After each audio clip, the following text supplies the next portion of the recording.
My name is Emily Carter. The day my father died, I thought the hardest part would be saying goodbye. I was wrong. The hardest part was discovering what grief could do to a family. Dad had built Carter Construction from a single pickup truck and a toolbox. For 35 years, he worked before sunrise and came home after dark. He always said, "I don't want my children to inherit my money. I want them to inherit my values." I believed him. My brother Daniel didn't. To Daniel, the company wasn't Dad's life's work. It was a prize waiting to be claimed. Growing up, everyone thought Daniel was the golden child. He was confident. Funny. The kind of person who could make strangers laugh within minutes. I was quieter. I became a school teacher. I loved helping children. Dad often told me, "Emily, kindness is something no one can steal." Daniel would roll his eyes. Kindness doesn't pay the bills. Dad never argued. He simply smiled. "One day you'll understand." Daniel never did. 6 months before Dad passed away, he became seriously ill. I visited him almost every evening after work. Sometimes we talked. Sometimes we simply sat together in silence. Daniel rarely visited. Whenever he came, he brought paperwork, financial reports, property documents, business contracts.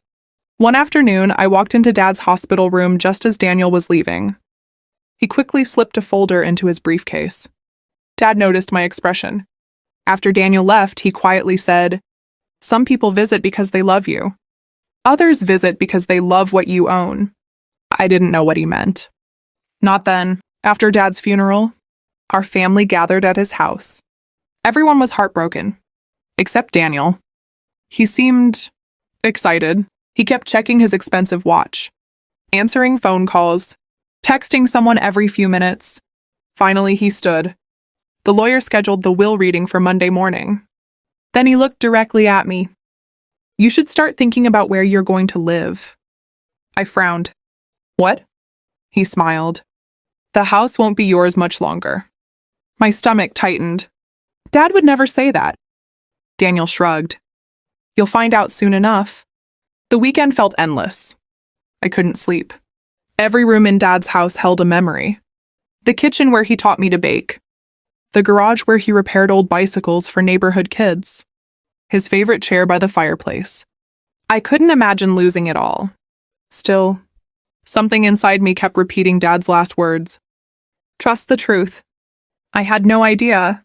Those 3 words were about to change everything. Monday morning arrived. The courthouse was packed. Family members, business partners, old friends. Everyone wanted to know who would inherit Robert Carter's estate. Daniel walked in wearing a brand new tailored suit. He looked completely confident, as if he already knew the outcome. When he passed, he leaned close and whispered, "You'll understand in about 10 minutes why Dad chose me." I looked into his eyes. For the first time in my life, I didn't recognize my own brother. The judge entered the courtroom. Everyone stood. The attorney opened Dad's will. And before a single word was read, Daniel smiled.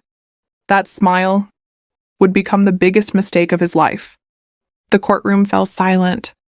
Mr. Harrison, my father's attorney, adjusted his glasses. He opened the thick leather folder. "This is the last will and testament of Robert Carter." Every eye was fixed on him. Daniel couldn't stop smiling. He looked at me, as if he'd already won. But Mr. Harrison began reading. "To my beloved children, thank you for giving me a life filled with purpose." My eyes filled with tears. It sounded exactly like Dad. Calm, wise, loving.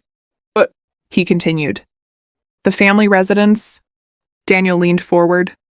"I shall remain part of the Carter family trust until all legal conditions are satisfied." Daniel frowned. "What?" Mr. Harrison kept reading.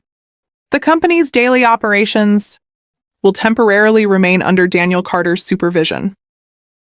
Daniel suddenly laughed. I knew it. He stood up. "I told everyone.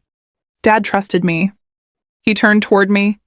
"I guess you'll have to find somewhere else to live." Several relatives looked uncomfortable. Others quietly shook their heads. The judge tapped his gavel. Mr. Carter, please sit down. Daniel smiled confidently. Sorry, Your Honor, but I'm just happy Dad believed in me. But Mr. Harrison slowly closed the will. I haven't finished. Daniel shrugged. It doesn't matter.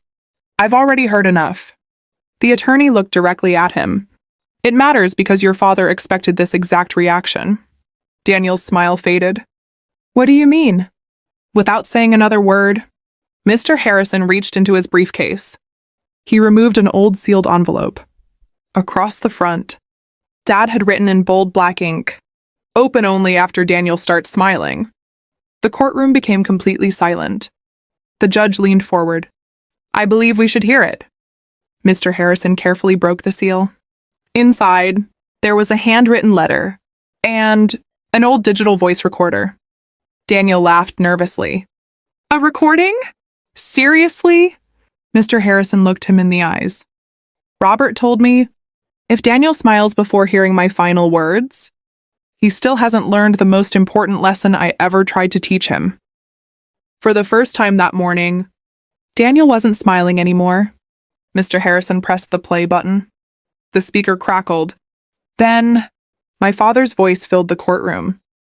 Danielle, if you're hearing this, you celebrated far too soon. The room froze. Dad continued, because the greatest inheritance I left behind. Confused. It was never written in the will. What does that mean? Daniel slowly Dad's looked voice up. Answered, it means the truth is about to catch up with you. The courtroom was silent. No one moved. No one even breathed. Dad's voice echoed through the speakers. Daniel, if you're hearing this, you celebrated far too soon. My brother's confident smile disappeared. He stared at the recorder, as if Dad were speaking directly to him. Dad continued, money has a strange way of revealing people's hearts. I spent years watching yours change. Daniel shook his head. No. Dad's calm voice filled the room again. 6 months before I passed away, someone entered my office late at night. Mr. Harrison quietly opened another folder. He handed several photographs to the judge. The judge examined them carefully. What are these? Security camera images, Mr. Harrison replied. Robert installed hidden cameras after confidential documents began disappearing. The first photo appeared on the courtroom screen. A man unlocking Dad's office. The second, the same man opening a locked filing cabinet. The third showed his face clearly. Daniel. Gasps spread across the courtroom. Daniel immediately stood. I worked there. I had every right to be in that office. Mr. Harrison nodded. You had permission to work, not to search through your father's private legal files. Daniel couldn't answer. Dad's recording continued. Daniel, I knew you were looking for my will, but I left something else for you to find. The courtroom looked confused. Mr. Harrison smiled slightly. Robert expected Daniel to search his office, so he prepared for it. He lifted another envelope. Inside was a fake copy of Dad's will, the very document Daniel had secretly relied on. The original, Mr. Harrison explained, has never left my secure vault. Daniel whispered, So, I never saw the real one? No. You saw exactly what your father wanted you to see. Dad spoke once more. I hoped seeing that fake document would tempt you. And if it did, I would finally know what mattered most to you. Daniel covered his face with both hands. Tears began rolling down his cheeks. I was wrong. I was so wrong. Then Dad's voice softened. Emily, if your brother admits the truth, remember, justice can correct a mistake. Only forgiveness can heal a family. I couldn't hold back my tears. Even after everything, Dad was still trying to bring us back together. The recording ended. The courtroom remained silent for several long seconds. Then, Mr. Harrison reached beneath the evidence table. He lifted a small locked wooden box. Across the lid, in Dad's handwriting, were 6 unforgettable words. Open only after Daniel tells the truth. Daniel stared at the box. His voice trembled. I have something I need to confess. Oh, the courtroom was silent. Daniel stared at the small wooden box. His hands were shaking. Finally, he stood. He looked at the judge, then at me, and quietly said, "I lied." The room froze. I found what I believed was Dad's will months ago. I thought, if I stayed quiet, everything would become mine. Tears rolled down his face. I convinced myself Dad wanted me to have it all. But the truth is, I wanted it. I wanted everything. The judge nodded. "Thank you for your honesty. The court will take your cooperation into account." Then he looked toward Mr. Harrison. "You may open the box." Mr. Harrison carefully unlocked it. Inside, there wasn't money. There wasn't jewelry. There wasn't another will. Instead, there were two small envelopes. One had my name. The other had Daniel's. Between them was an old photograph. It showed the three of us, standing in front of our first little house. On the back, Dad had written, "The happiest day of my life wasn't when I became successful. It was the day I became your father." I couldn't stop crying. Mr. Harrison opened my envelope first. Inside was Mom's wedding ring, her handwritten recipe book, and a short letter. "Emily, thank you for loving people more than possessions. Never lose that gift." I held the ring close to my heart. It was worth more to me than any fortune. Then Daniel opened his envelope. Inside was Dad's old work watch, a worn leather wallet, and the first paycheck Dad had ever earned. Attached was another letter. "Daniel, this watch reminds me that success takes time. This wallet reminds me that every honest dollar matters. And this paycheck reminds me where our family began." Daniel broke down. I thought he didn't believe in me. Mr. Harrison smiled gently. "He believed in the man you could still become." Then, Mr. Harrison lifted one final letter from the bottom of the box. He looked at both of us. Robert asked that this be read only if his children were standing together. Daniel slowly walked beside me. Mr. Harrison unfolded the letter. "If you're standing side by side, then my greatest wish has already come true. You finally remembered your brother and sister before your heirs." The courtroom was silent. Even the judge wiped away a tear. The judge officially recognized Dad's original will. The forged document was dismissed. The estate was divided exactly as Dad had intended. The company remained protected by the family trust. And the investigation into the false documents continued through the legal process. Daniel accepted responsibility for his actions. He apologized to our family, not because he hoped to avoid consequences, but because he finally understood the damage greed had caused.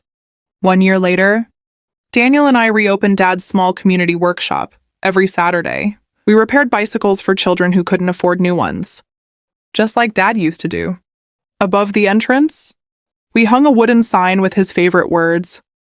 "The richest people aren't those who own the most. They're the ones who leave the most love behind." Every time I walked through those doors, I smiled. Because my brother thought he had won the inheritance. But Dad's last words destroyed his lies and gave him something far greater than money: a second chance.